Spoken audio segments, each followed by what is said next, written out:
صلى الله عليك يا عزيز الحسين، يا مولاي يا علي الأكبر. لعن الله الظالمين لكم، يا ليتنا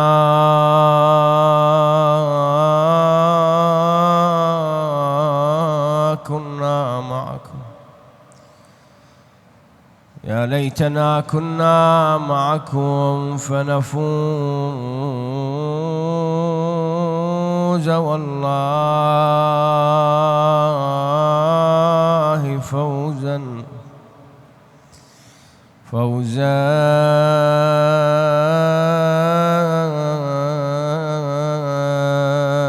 عظيما.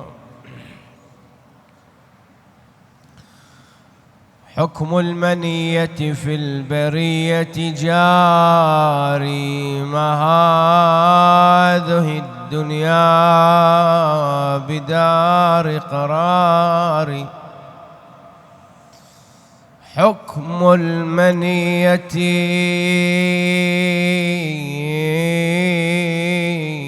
في البرية جاري، اي والله حكم المنية في البرية جاري، ما هذه الدنيا بدار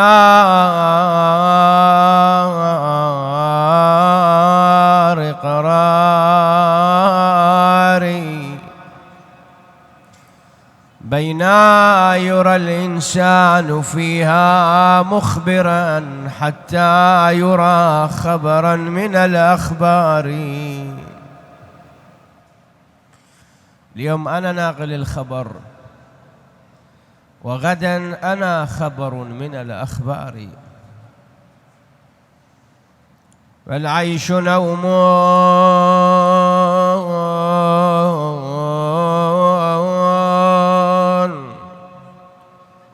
والمنية يغضة، والمرء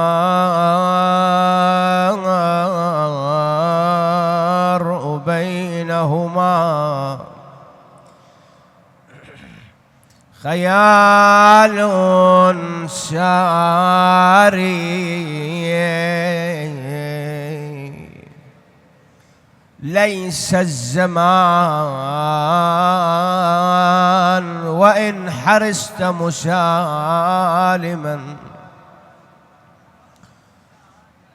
خلق الزمان عداوة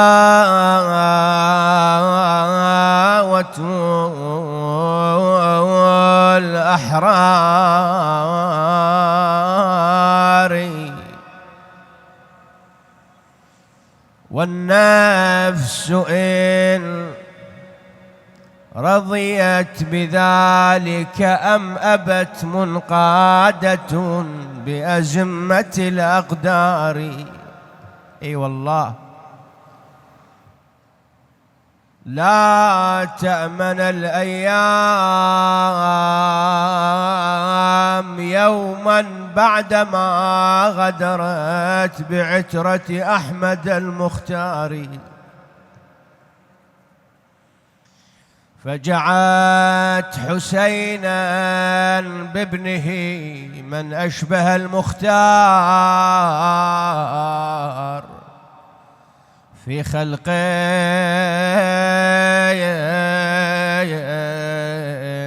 وفي أطواري. لما رآه عثر ملقيا وحسينا،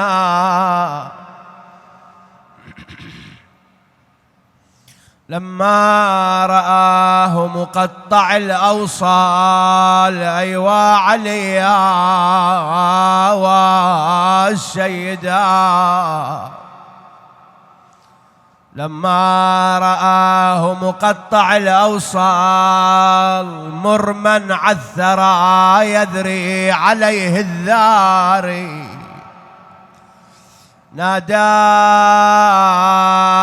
والأحشاء تلهب والمدامع تستهيل بدمعها المدرار. يا كوكبا ما كان أقصر عمره، وكذا تكون كواكب الأسحار.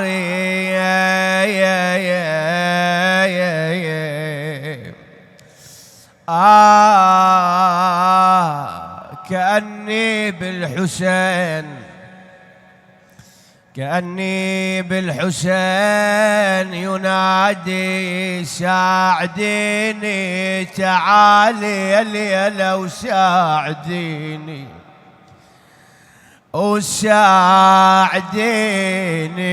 وخلي علي بينك وبيني. تصور يا موالي علي الأكبر بين أمه وأبيه.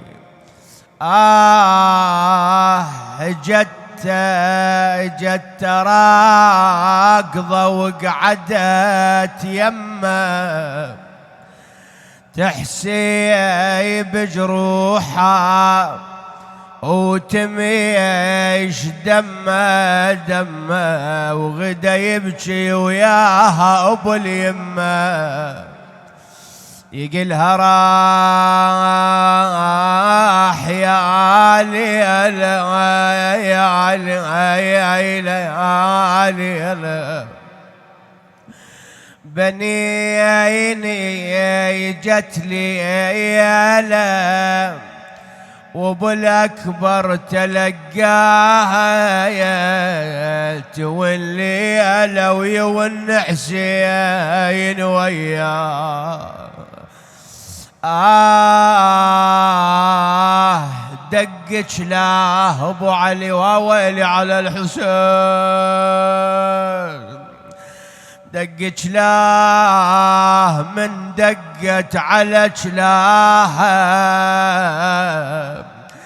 وصاح ذبح قلبه يا ابويا يا ابويا وصاح ذبح قلبه يطف اصبع عيني.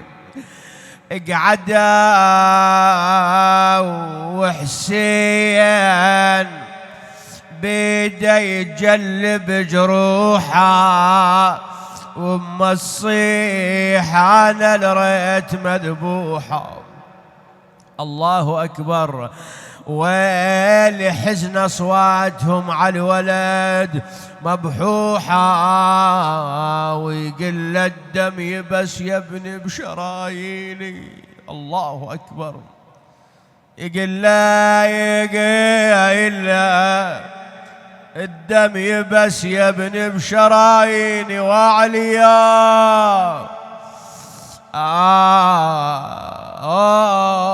قعدوا وناب هو ابو علي قعدوا وناب هو وناب هي توين ونوبة تحن لبنها ونوبة هو يحن.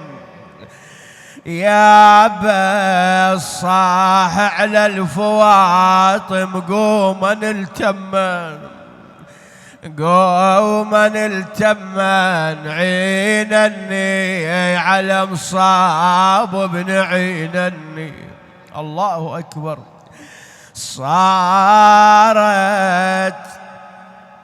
للحرام رنا ولبوا السجاد ودمع عيونهم مثل الجمر وقعد يقل الزمن يا ابن بيك هم ينعاد. يقل ابويا يا ابو يقل الزمن يا ابن بيك هم ينعاد. يا فرحة ايامي ويا صبا سنيني ما تقعدون يا أهلي المحايلنا، ما تقعدون، ما تقعدون وعن ضيمي بقلبي تنشدون. ترجعون ولدي علي، بويا نقطع الظن لو ترجعون، لكن الأمر لله، إنا لله وإنا إليه راجعون. ولا حول ولا قوة إلا بالله العلي العظيم. نمر على بحث البارحة مرور تذكاري، مرور سريع. بسم الله الرحمن الرحيم. وعنده مفاتح الغيب. وقلنا مفاتح الغيب ما هي؟ المفاتح تكلمنا عنها، وبعد ذلك تكلمنا حول تعريف الغيب. لكن أكو فد ملاحظة صغيرة قبل أن أتعدى هذه الفقرة. البارحة أنا قرأت القراءة الغير مشهورة. القراءة المشهورة هي فتح الميم في المفاتح، والقراءة الغير مشهورة بكسر الميم مفاتيح. فالأشهر هي مفاتح، ولكن الرأيين تطرقنا لهن. هم الرأي الأول اللي كان يقول المفاتح بفتح الميم اللي يكون خزائن، وبكسر الميم اللي تكون مفاتيح، وهي مرينا عليهن. وثم قلنا أنه الغيب ينقسم إلى 3 أقسام، المتابعين وياي. القسمة الأولى اللي هي ماضي، ثم الحاضر، ثم المستقبل. أحسنتم، وتكلمنا عنها. ثم قلنا إن العلم الغيب هو لله حصرا إلا من ارتضى من رسول، وقفنا عليها، ومن اشتبى من الرسل. هاي مرينا عليهن إلى أن وصلنا أنه النبي وآل بيته الطاهرين عندهم هذا العلم من الغيب. لكن أوعدناكم بأن نتكلم عن علم اللي عندهم أي نوع من العلم. هذا علم الغيب اللي عند النبي وآل النبي، أي نوع من العلم، أي نوع من علم الغيب. لأن علم الغيب راح نوصل له يمر من خلال نقطتين. الآن نبدأ في بحثنا الجديد. علم الغيب ذاتي وعرضي. العلم الغيب ذاتي وشنو؟ وعرضي. الذاتي هو العلم الذي يكون لله سبحانه وتعالى، هذا علم ذاتي. هذا لا يطلع عليه ملك مقرب، ولا نبي مرسل، ولا يطلع عليه وصي، ولا يطلع عليه من الجن، ولا من الإنس، ولا من السماء، ولا من الأرض، ولا من الهواء أبدا. هذا العلم الذاتي في الغيب اللي خاص بالله سبحانه وتعالى. زين، هذا وين مكانه؟ في اللوح المحفوظ. هاي الذاتي، العلم الذاتي اللي هذا لله، والعرضي، هذين الاثنين نحفظهن لأن تالي راح نمر عليهن مرور مهم. زين، إذن علم الغيب نوعين، صح؟ نوعين، وله 3 مراحل. طرانا للمراحل، خلصنا ماضي حاضر مستقبل. نوعين، ذاتي وشنو؟ وعرضي. الذاتي لله في اللوح المحفوظ، وين؟ في السماء الرابعة، هذا لله سبحانه وتعالى. وأما العلم العرضي، وين هذا علم العرضي؟ في كتاب اسمه المحو والإثبات. شو اسمه؟ المحو والإثبات. هذا العلم العرضي اللي هو يكون علم غيب عند الأنبياء. بسم الله الرحمن الرحيم، الآية الأولى: وكذلك نري إبراهيم ملكوت السماوات وشنو والأرض. هو من الذي يوري؟ الذي يوري هو الله سبحانه وتعالى. يوري من؟ يوري إبراهيم. لما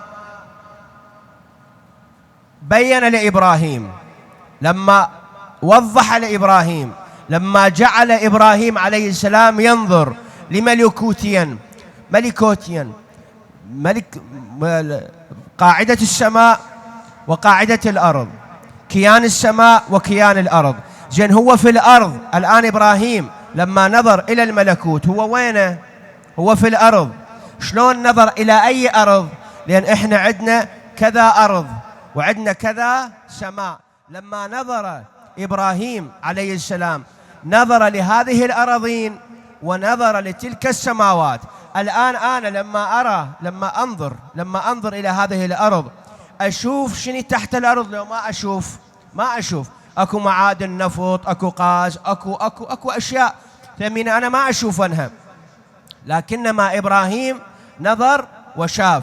في السماء أنا لما أنظر وين حد بصري؟ حد بصري إلى الغيم، مو لولا حد بصري إلى النجم، بعد ماكو أكثر. لا، إبراهيم عليه السلام نظر إلى ساق العرش. وكذلك نري إبراهيم ملكوت، رأى ملكوت السماء ورأى ملكوت الأرض، رآهن اثنينهن. هذا بالنسبة إلي ولأمثالي. ملكوت السماء وملكوت الأرض غيب لو مو غيب؟ غيب. لكن الله سبحانه وتعالى اطلع إبراهيم على هذا الغيب لو ما اطلعه على الغيب؟ اطلعه على الغيب. لما اطلعه على الغيب بأمره هو، بإرادته هو، لو لا بأمره هو. لو الله سبحانه وتعالى ما أراد إبراهيم أن يطلع على الغيب، استطاع أن يطلع على الغيب؟ لما استطاع. إذن الله سبحانه وتعالى اطلعه على الغيب، أعطاه هذا علم ملكوت السماوات والأرض. إبراهيم صار عنده الملكوت واضح وجلي عنده، مو مثل ما عندي أنا الآن. عندي أنا علم غيب، أما بالنسبة له هو الآن صار علم مو غيب، علم شاهد، صار يشاهد. بعد بسم الله الرحمن الرحيم: إني لأجد ريح يوسف. هذا ياهو قال يعقوب، أحسنت. لما أخوة يوسف التقوا مع يوسف وإجوا إلى من؟ إجوا إلى يعقوب. لما يعقوب شافهم شنو قال؟ قال إني أشم ريحة يوسف معاكم، بيكم ريحة يوسف. ملتفت لو لا؟ زين، ليش أخوان يوسف ما شموا رائحة يوسف؟ الله سبحانه وتعالى. إحنا البارحة شنو قلنا الغيب تعريف الغيب الذي لا تدركه الحواس الخمس. شنو هن؟ البصر، الشامة، الذائقة، السامعة، واللامسة. هذن الخمسة إذا ما أدركن شيء يكون من شنو؟ يكون من الغيب. صحيح لو لا؟ يكون من الغيب. زين، الآن إخوان يوسف ما شموا. لما ما شموا عندهم غيب لو مو غيب؟ غيب، ما كشفوا، ما عرفوا. لكن ليعقوب صار علم غيب عنده، علم في أمر مغيب عن أولاده. زين، نأتي بعد بسم الله الرحمن الرحيم: سليمان: حتى إذا أتوا على وادي النمل قالت نملة يا أيها النمل ادخلوا مساكنكم ولا يحطمنكم سليمان وجنوده وهم لا يشعرون. فتبسم ضاحكا من شنو؟ من قولها. أحسنت. تبسم. لما تبسم سمعها لو ما سمعها؟ سمعها. فهمها لو ما فهمها. الآن يعني هاي النملة لما تكلمت، يعني هاي الوحيدة من النمل بالعالم تكلمت. لو هذا النمل يتكلم، ولكن أنا لا أسمعه. سمعه بالنسبة إلي أنا محال، ولا أفهم حتى وإن سمعته. أريد نجيب له فد مكبرات وخلنا نسمع، نسمع بالطرق الحديثة، نسمع، لكن نسمع أصوات لا نفهمها. ولكن الله سبحانه وتعالى جعل نبي الله سليمان يسمعها ويفهمها، فتبسم ضاحكا. زين، هنا الغيب انكشف لإبراهيم من خلال شنو؟ من خلال عينه، صح لو لا؟ وكذلك نري إبراهيم، مو نري بالعين. زين، وهنا في وإني لأجد ريح يوسف، منين صارت البينة؟ من الشامة، من الأنف. وهنالك سليمان وجنوده لما قالت وادخلوا سمعها هو، صحيح؟ إذن الله سبحانه وتعالى جعل هذه كلها آيات. هذا مو محل بحثي، لكن أريد أمر عليها. أريد أقول إن العين واسطة في الإنسان مهمة. لهذا المولى أمير المؤمنين عليه السلام يقول العين لا تعطوها سؤلها. العين وكيحة تلتفت تباوع، لا تعطوها سؤلها فتنشغل عن ذكر الله. ملتفت. السمع مهم، الذائقة وما يأكل الإنسان هذه قضية مهمة. زين، الآن هذا العلم اللي وصل لهذه الأنبياء عرضي لو ذاتي؟ عرضي، لأنه إجا من الله. هذا العلم اللي وصل للأنبياء هو علم عرضي على الأنبياء. زين، عيسى عليه السلام، أريد أوضح قاعدة المحو والإثبات. احنا عرفنا أنه علم الأنبياء بالغيب علم عرضي. قاعدة المحو والإثبات شنو؟ عيسى عليه السلام في زمانه أصحاب الخلص اليمة أخبرهم، قال لهم فلان شاب، أكو شاب قريب عنهم، قالوا له فلان راح يتزوج بعد يومين زواجه، قال لهم ثاني يوم زواجه سوف يموت.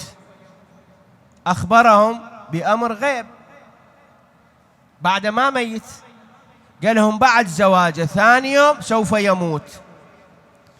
إلى أن تزوج، صار ثاني يوم ما مات، صار ثالث يوم اجوا له قالوا له يا نبي الله ما مات. قال خل نروح نسير علي. سيروا علي، قعدوا يمه، فسأله عيسى عليه السلام. عيسى سأله، قال له صبيحة عرسك، يعني يوم اللي صار من بعد زفتك بليلة، يوم صباح عرسك، شنو من عمل قمت به؟ أي عمل قمت به من المستحبات؟ عمل في شيء من الإنسانية، شيء من الرحمة، شيء من الكذا؟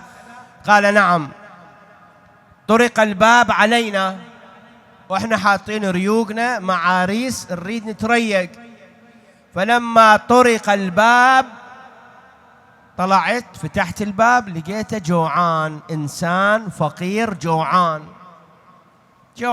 قال أنا جوعان، ما ماكل شيء منذ 3 أيام. عادة ريوق المعاريس ريوق دسم، معلاق كذا شيء، ريوق معاريس عزاز، مو؟ قال له شلت الريوق جمعته وقدمته للجوعان، وإحنا أكلنا ما تيسر في البيت، شيء بسيط أكلنا. التفت عيسى لأصحابه قال لهم اعلموا إن الله منحه عمرا جديد لأجل هذا العطاء. لما أعطى هذا الفقير هذه المائدة أكلها، الله دفع عنه هذه الميتة وأعطاه عمرا جديد. هاي وين يا قاعدة؟ قاعدة المحو وشنو؟ والإثبات. محى الله عنه سبحانه وتعالى هذه الميتة وثبت له عمرا جديد.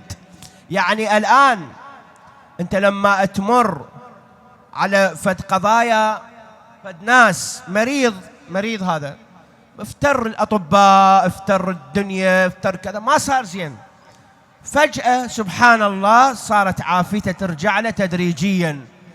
انتم شايفين بقى احنا مجتمع نعيش به، شايفين احنا ناس عالجت ما طابت، بالنتيجة الله سبحانه وتعالى ألبسها لباس العافية.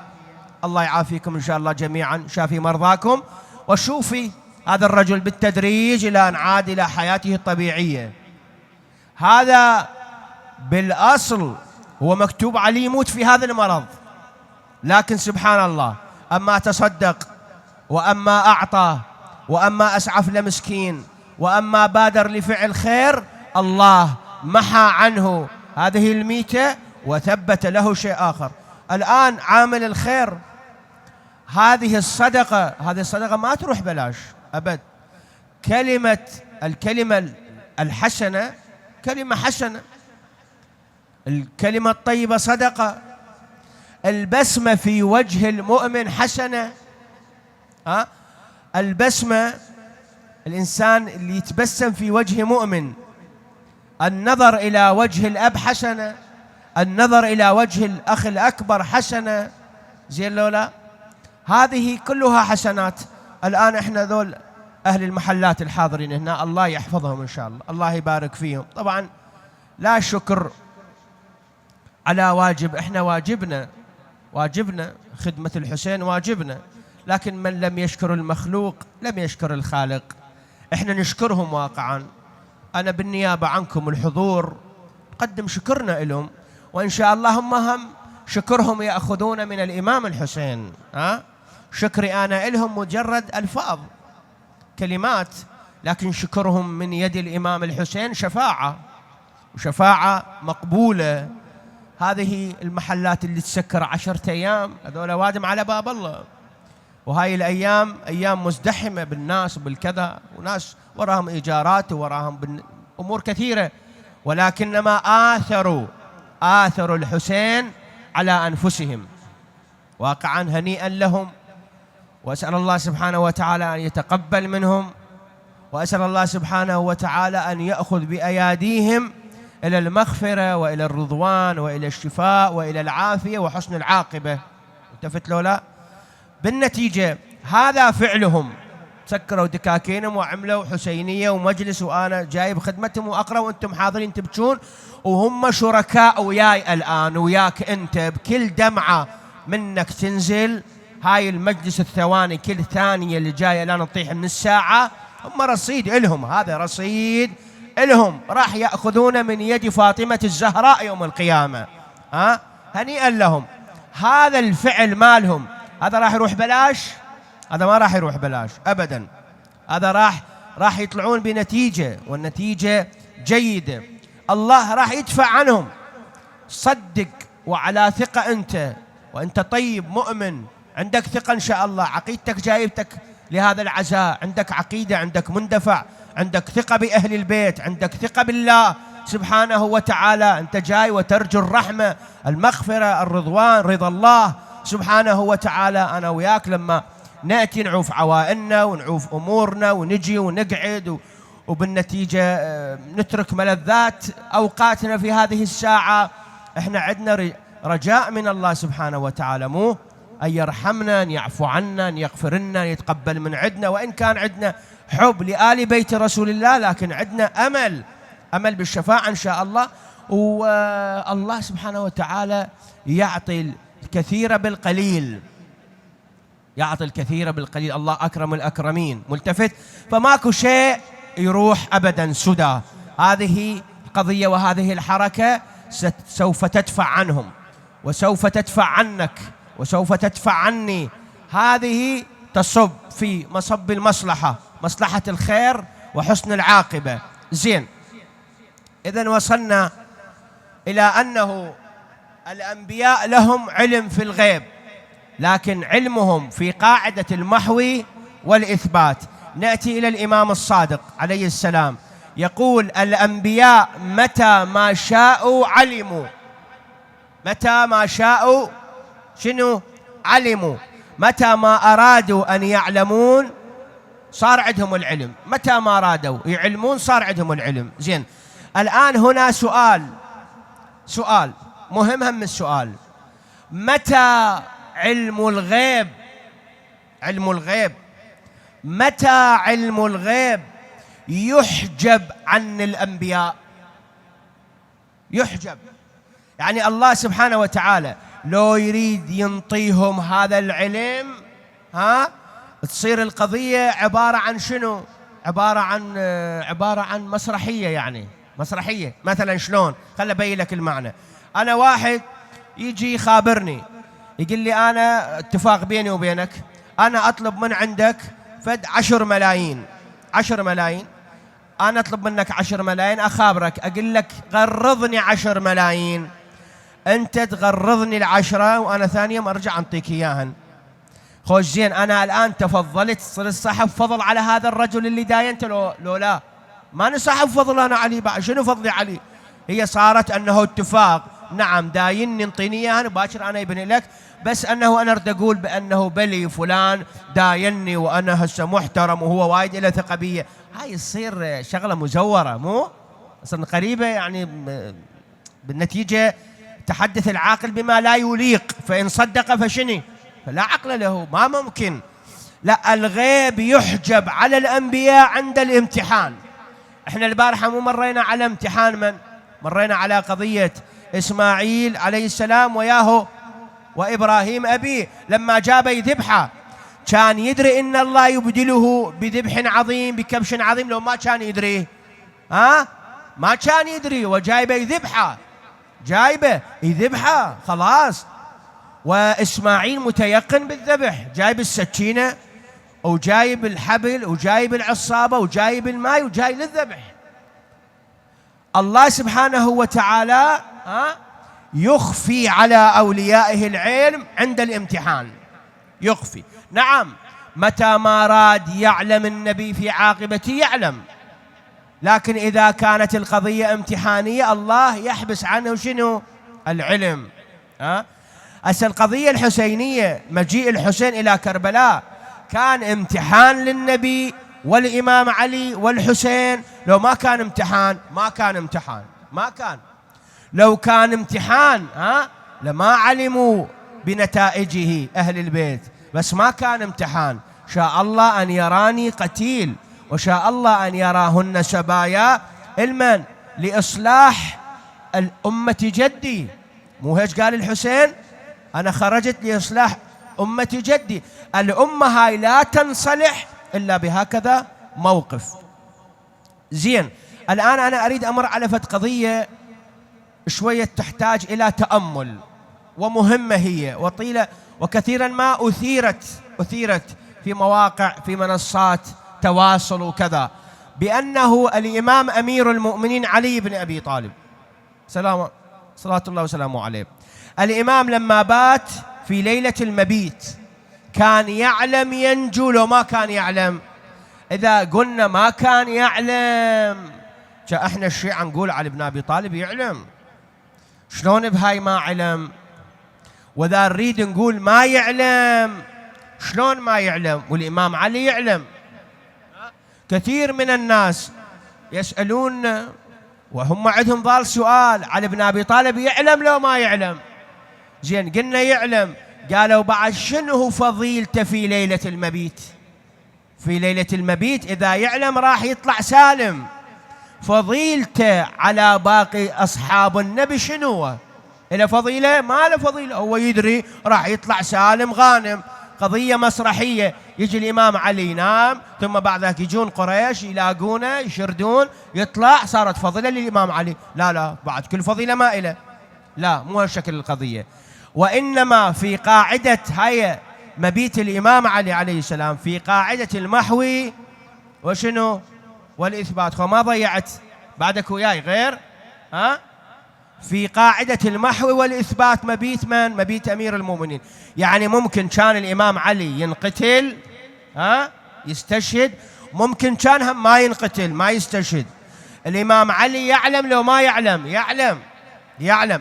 لكن هذا الاختبار، هذا الامتحان، الله سبحانه وتعالى لما نزل جبرائيل وأخبر النبي وقال له قل لعلي بن أبي طالب، شفت خصة، صارت خصوصية، خص الإمام أمير المؤمنين بأن شنو؟ بأن يبات في فراش النبي، قال له يبات في فراشك. لما أجى الإمام علي نام في هذا الفراش، النبي كان يدري بينجو لو ما ينجو؟ لا، ما كان يدري، الله حجب. الإمام علي كان يعلم ينجو لو ما ينجو؟ لا، ما كان يدري. لهذا الله سبحانه وتعالى خاطب جبرائيل وميكائيل، يا هم جبرائيل وميكائيل، قال لهم جعلت عمر أحدكم أكثر من الثاني، يعني واحد عمره طويل واحد عمره قصير، أيكما يؤثر أخيه على نفسه لطيلة العمر؟ يا هو يطي العمر الأطول الصاحبة، أنا آخيت بينكما. فكلاهما جبرائيل وميكائيل طلبوا طيلة العمر، ما تآثروا، ما واحد انطث للثاني العمر الطويل. قال لهم انزلوا إلى الأرض واحرصوا عبدي علي بن أبي طالب، إني آخيت بينه وبين المصطفى، فآثر المصطفى على نفسه وبات في فراشه فداء له، انزلوا. فنزل جبرائيل عند رأسه وميكائيل عند قدميه ويقولون له هنيئا لك يا علي، من مثلك وقد باهى الله بك الملائكة. ملتفت. إذن هذا العلم العرضي، خل أرجع وياكم شوية، لحظة أرجع وياكم. العلم ايش قد قلنا يصير علم الغيب؟ ذاتي وشنو؟ وعرضي. الذاتي قلنا وين؟ في اللوح المحفوظ، هذا علم إلهي محض. بعد والعلم العرضي في قاعدة المحو والإثبات. لهذا في دعائكم شنو نقرأ؟ اللهم اغفر للذنوب التي تهتك العصم. التفتت له لا؟ أنه أنا في سجلي في تاريخي الله ما مقدر لي أموت ميتة سوء أموتا. الله ما مقدر لي أنا بالنسبة لي أكون من الضالين أموت جهنمي، لكن أنا بأفعالي بسيئاتي لا، في قاعدة المحو والإثبات أنا كتبت من الأشقياء. ملتفت له لا؟ أو أنا كنت مكتوب لي أنا شقي، أنا إنسان بالنتيجة الله ما راضي عني، لكنما بسبب أعمالي في قاعدة المحو والإثبات الله كتبني من المؤمنين. فلهذا الإمام زين العابدين نشوف في الأدعية دائما يتضرع خائفا من الله. هو إمام لو مو إمام؟ إمام مو لولا الإمام إمام بكل شيء. الإمام إمام بالعبادة، إمام بالكلام، إمام بالصبر، إمام بالتقوى، إمام بالشجاعة، إمام بالكرم، إمام بالعفو، إمام بكل شيء. الإمام إمام بكل شيء. لكن لما تروح، لأنه الإمام أيضا في موقعيته في قاعدة المحو والإثبات خطيرة، كذلك شنو هو؟ كذلك الإمام تشوفه يتضرع إلى الله سبحانه وتعالى. الإمام الحسين طبعا الآن تبع لهذه القاعدة العلم العرضي، يعلم كان في واقعة في مصرع علي الأكبر؟ لو ما كان يعلم كان يعلم، لأن قلنا مو اختبار قضية كربلاء. لهذا لما دخل رجل بالمدينة ونادى قال لهم أريد أحد من سلالة رسول الله، قالوا له هذا الحسين. اجى سلم على الحسين قعد يمه، قال له أنا أريد أعيد الشهادة عليك، أنا البارحة رأيت في عالم الرؤيا جاء بي عيسى بن مريم عليه السلام، وجاء بي إلى جدك رسول الله، وأنا هناك أسلمت وآمنت، وأريد الآن أعيد هذه عملية دخولي في الإسلام. فعاد عملية دخوله في الإسلام وأسلم وبارك له الإمام الحسين. ثم اجى علي الأكبر، لما أقبل عليهما علي الأكبر ما إن نظر لعلي الأكبر حتى غمي عليه وقع.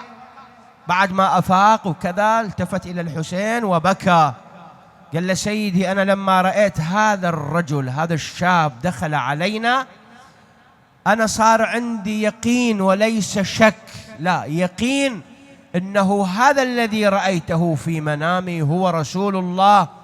فبكى الحسين، قال له لو عندك ولد مثل هذا وأصابته شوكة شو يصير بيك؟ قال له سيدي لمت على ولدي هذا، لا تصيب شوكة أموت عليه. قال له اعلم إني أراه مقطع بالسيوف إربا إربا. ولهذا لما برز علي الأكبر الحسين عليه السلام نظر إليه وأرخى عينيه بالدموع وقال ولدي إلي إلي، لأنه هو أول هاشمي من بني هاشم، أول من برز من السادة ذاك اليوم من بني هاشم هو علي الأكبر. قال إلي إلي ولدي، أقبلك تقبلني، أشمك وتشمني، هذا الوداع.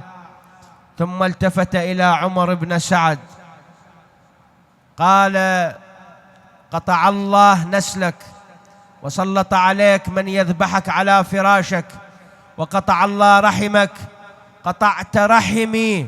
ثم لزم مسك شيبته الشريفة رفعها إلى السماء قائل إلهي اشهد على هؤلاء القوم لقد برز إليهم أشبه الناس خلقا وخلقا بحبيبك المصطفى، وكل ما اشتقنا إلى رؤية النبي نظرنا إليه.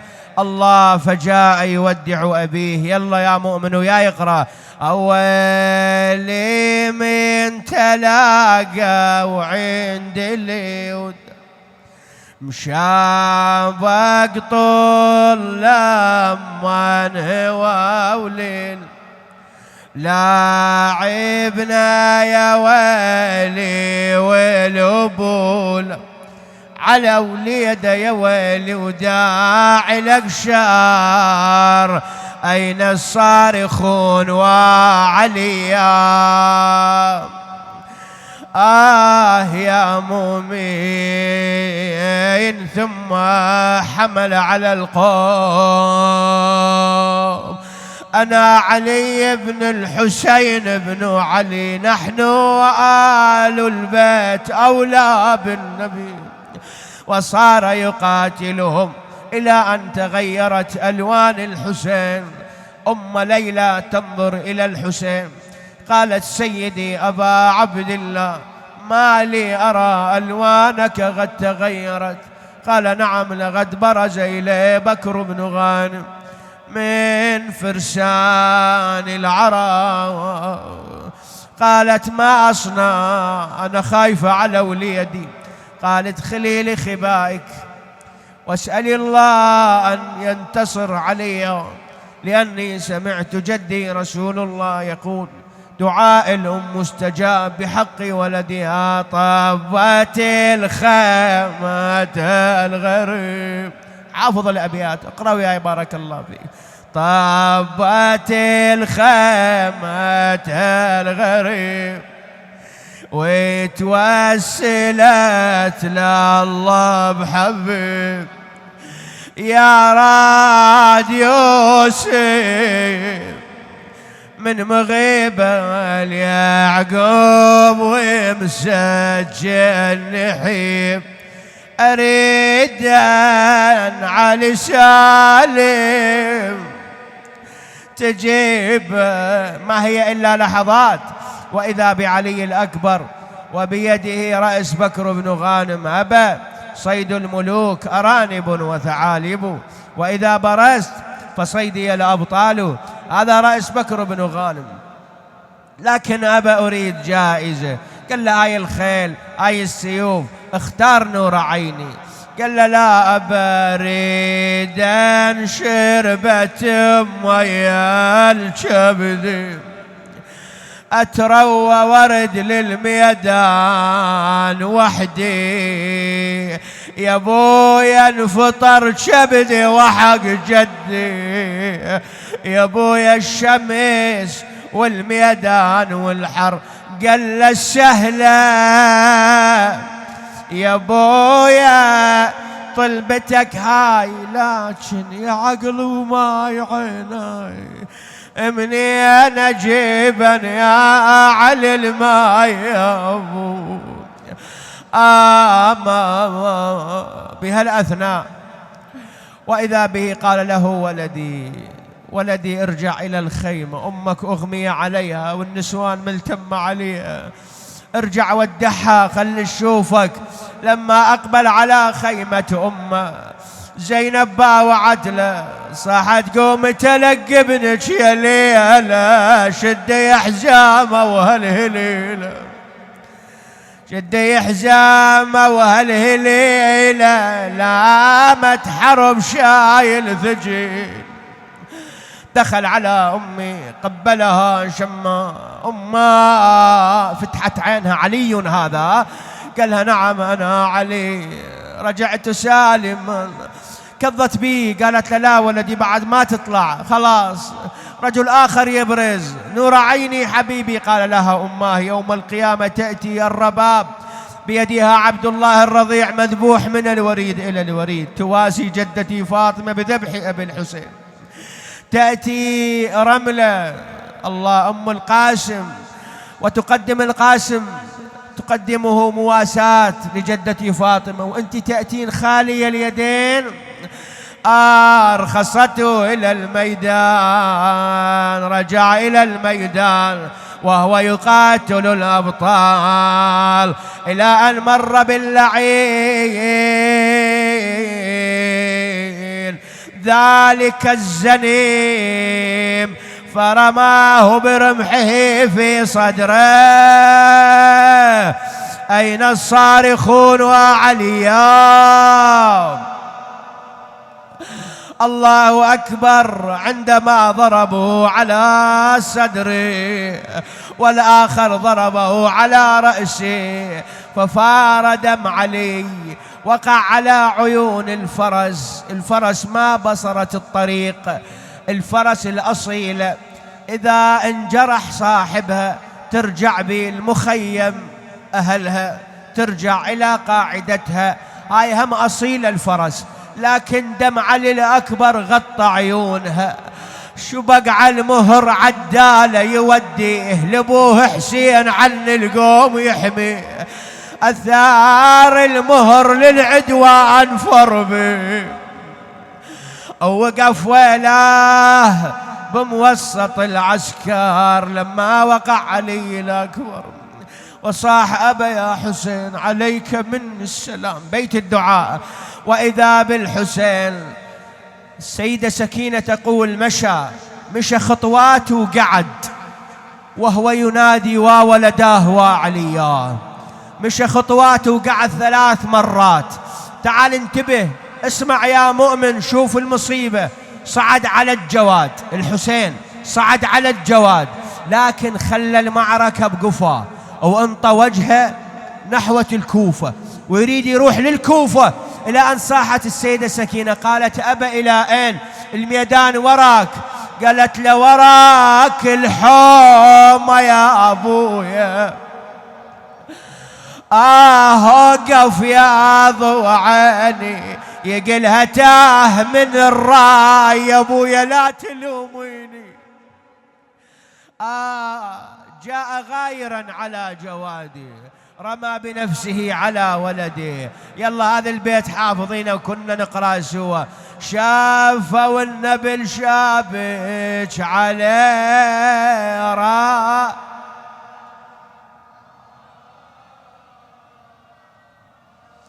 هذا مو صوتك موالي. شافوا النبل شابك عليه